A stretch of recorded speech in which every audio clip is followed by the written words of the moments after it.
time for anything that I really don't have a lot of passion for.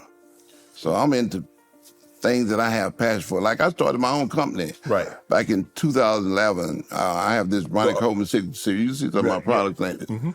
And we've had this company now for about 13 years, and every year it gets a little bit better. You know, we started out at like $4 million in revenue. I think the last 2 years it's increased up to almost 20 million. Wow. So, you know, every year it increased in revenue.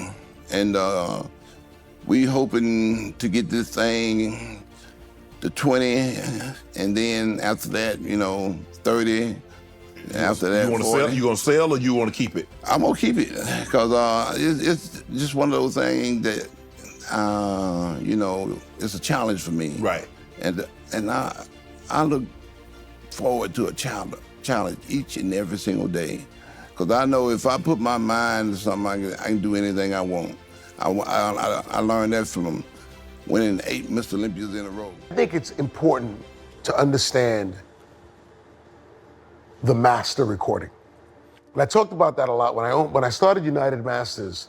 The idea was that artists should own their masters. Yeah. And I was saying it loudly, and I was talking about it, you know, at the top of my lungs, screaming it. Avoid record companies, be independent, own your shit, it has value. To me, the loudest example of that, that's in plain daylight, is this. Now you got Jay-Z, right, one of the biggest artists ever. And his first album, his former partner owns 1/3 of it. And there's value to it. He's trying to sell it. He's trying to do NFTs with it a couple years ago. So for all artists looking at this, you see how that master is the equivalent of real estate or any other asset that's everlasting. So it's an education that if you own something and master recording, it has the same kind of value that you would have if you bought a house that appreciated over time.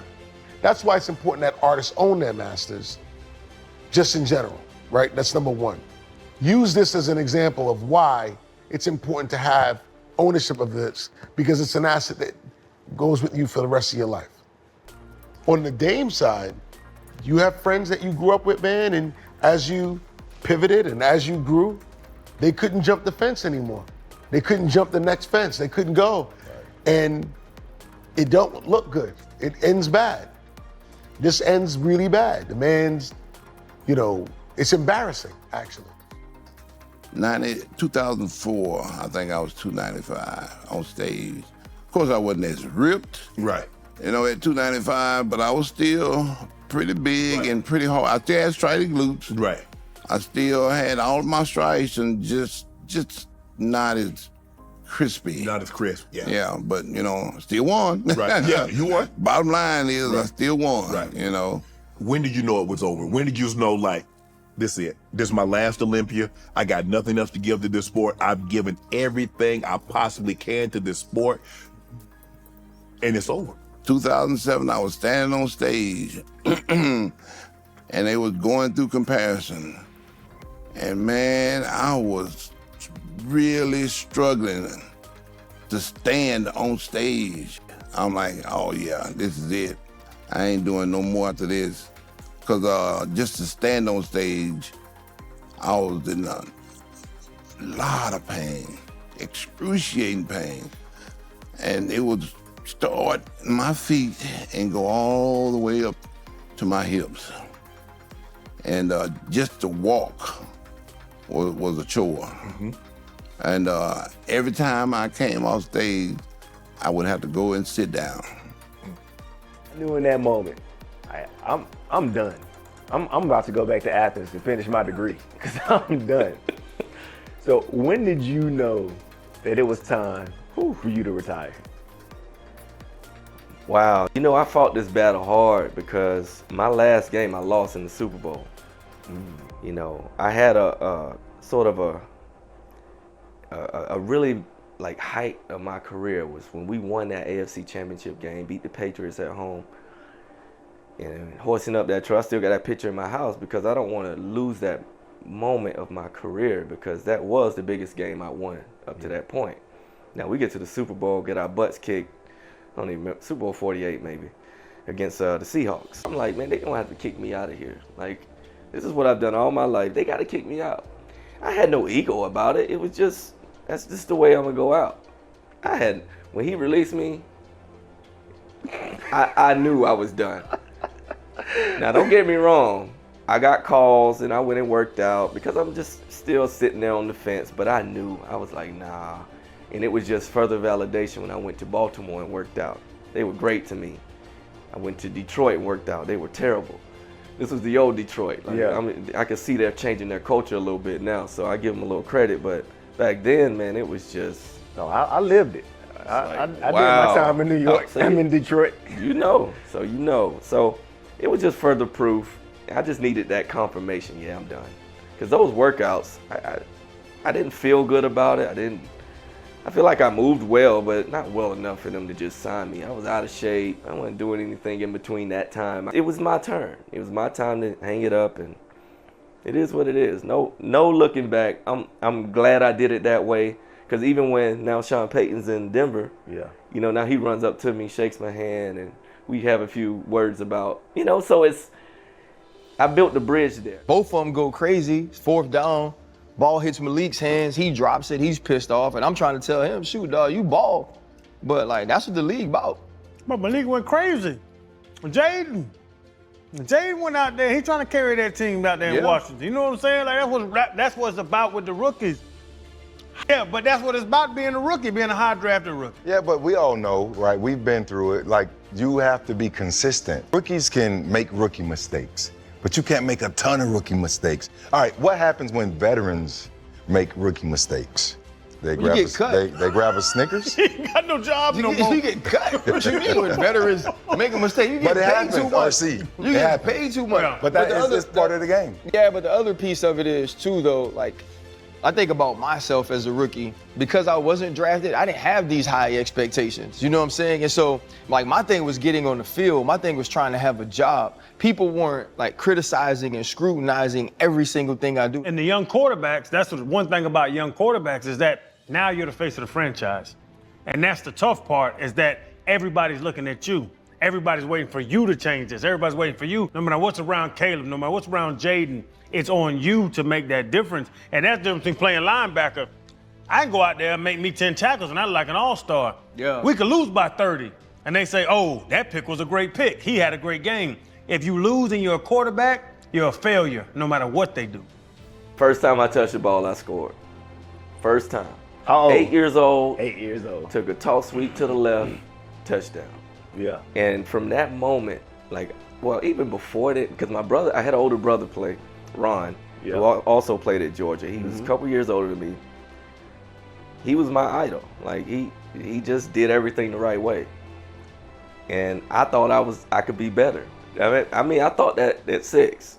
So by the time I got on the field officially at 8, I was ready. I mean, all the sandlot games in the backyard, playing with my boys up the street, like, that's what I did. I played ball in the streets before I ever played and put on a helmet. Yeah. But when I got the ball, man, nobody could stop me. So So, as you said, highly recruited. yeah, Georgia wasn't the only school that gave you an offer. no, not at all. So what were the schools that gave you an offer? So funny story, Georgia Tech, South Carolina, Florida, Auburn, those are where I took my visits, Okay. right?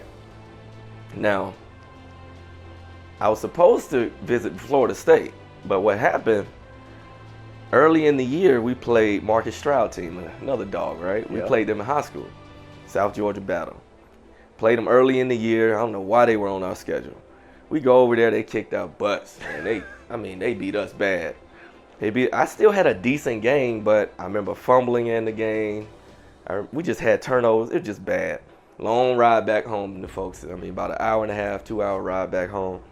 That's a long time in South Georgia. So, fast forward to the playoffs. Well, right after that game, let me say this first. Florida State stopped calling. Yeah, bro. So, I would give Jim Donnan a lot of credit for at least giving me the opportunity to display my talents. Like, I could do a lot more than just cover, right?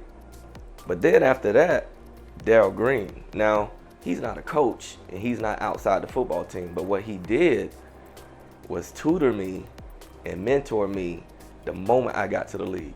So you played with Daryl Green in Washington, right? Yes, my first 4 years. Okay. So I had him my first 4 years, and then I had Deion Sanders the next year. Wow. And a bevy of veterans on that team my second year. But that first year, Tom Hayes, who was our DB coach, he just let us go off to the side and just talk football, talk about playing corner. And Daryl Green was a totally different player for me. Like, he was small, he didn't touch guys at the line of scrimmage, but his feet were so great. So he took what he did great and gave it to me. Taught me about footwork, all kinds of things that he was doing, and I implemented a lot in my game from his game. Right. So that's why that 800 was so light to me. I was full of carbs. I wasn't dieting. Right. And it was super light. I mean, I couldn't believe how light it was. So you win that Olympia in 98. You got to be on top of the world. You're like, man, is it everything that you thought it would be? If you, well, it can't be because you didn't even envision yourself winning it. No, exactly. So you win that. When you get back to your room and you order that Pizza Hut and you and Vicky talking, what's going through your mind, Ronnie? I'm still in shock. I still can't believe I won. It still hadn't hit me yet. But you know, I'm so overjoyed. I'm like in another world pretty much because I can't believe I just won the Mr. Olympia, the biggest bodybuilding contest in the world. Something that like I said, I didn't even dream of it. Was it the tanning of America? Yeah. Right? How hip hop created a culture that rewrote the rules of the new economy. Yeah. That reminds me of everything TikTok is right now. Yeah. With fashion, music, just everything across the board. Do you still feel like that applies to this day and you were 13 years ahead of your time? I wrote the book I wrote the book in 2011, and I know that I wrote the book, it was ahead of its time. What I was essentially seeing and will continue to see was that hip hop culture was creating popular culture. And if there was nothing that documented and showed how hip hop culture was affecting popular culture, it would just be looked at as something that people would think it started there. They wouldn't actually be able to trace the bloodline of where the idea came from. What was the original idea? I mean, you must see it all the time in sports. Like, it must be funny to you when you see the announcers talking about the gritty, or you see these, you're like looking at them going, are you serious? I know you have to deal with it. You look at it all the time, you're like, damn, she's twerking? Somebody actually just retweeted RC when they said, come in your trap and take your trap over. And this is in the lyrics. Yeah. But there you actually have analysts and people on television Playing themselves. giving those remarks. Playing themselves, saying anything to sound cool. I take it right now, I look at it and it's just like, for me, I'm like, I seen this shit about to happen a long time ago. You knew when you were in it, like, Oh I'm done. yeah, I was done. Cause my rookie year, I call him my big bro, Marlon McCree. I think my rookie year, he was a 7-year vet. played with or something. Marlon. In Denver, Yeah. all right? So his last year in San Diego, he came to Denver that next year. So we're sitting in the hot tub, and he looks over to me, he says, Trey, I said, what's up, big bro? He said, listen, man, whenever it comes to the point that you're only playing this game for the money, it's time for you to leave. Yeah. He said, because only two things are going to happen. Either one, you're going to get hurt, or two, you're going to leave on their terms. And you always leave the game on your own terms. Yeah. So I'm sitting there breathing, barely, telling the kids, don't touch me. I can't, I don't want to be touched right now. I got cut from New Orleans to the time I worked out. Yeah. I was already checked out, but I just got more confirmation. You know, I don't have any regrets on how I went out. I could have easily walked away after that Super Bowl and said, this is it, and just, you know, retired as a Denver Bronco at that moment. But I was like, nah, man, I'm going to keep pushing it. And, you know, I tell guys all the time, like, you know, you go till the wheels fall out. As long as you love it and you got some passion for it, I mean, look, man, if you're healthy enough, just go. Yeah. And I got back healthy enough to try out and do all these things, but you know how it is. I think they got me healthy enough to cut my ass. That's exactly what it is. What they say, if they can get it on film. Get it on film, bro. You out the door. You out the door. And I didn't play special teams, so as a third or fourth corner, I had no value to the team. So I understood it. I get the game. It's just, Man. it is. There you have it. If you want to be, you have Hall of Fame aspirations, D1 aspirations, you want to be great, like, it's the work that you put into it. You got to have Hall of Fame work. That's it. That's it. I think Coach Don Staley said, you know, a lot of these athletes have D1 aspirations with backyard work ethic. Man. Right? And so Well said, bro. so I mean, if you want to do it, if you want to be great, if you want to achieve those aspirations, Yeah. put the work in on the front end. yeah. All right? That's how it works. Champ Bailey, appreciate you joining us today as a co-host on future shows. God loves sports. This is the first one, guys. This is the first one, so make sure you tune in to continue to hear this great content.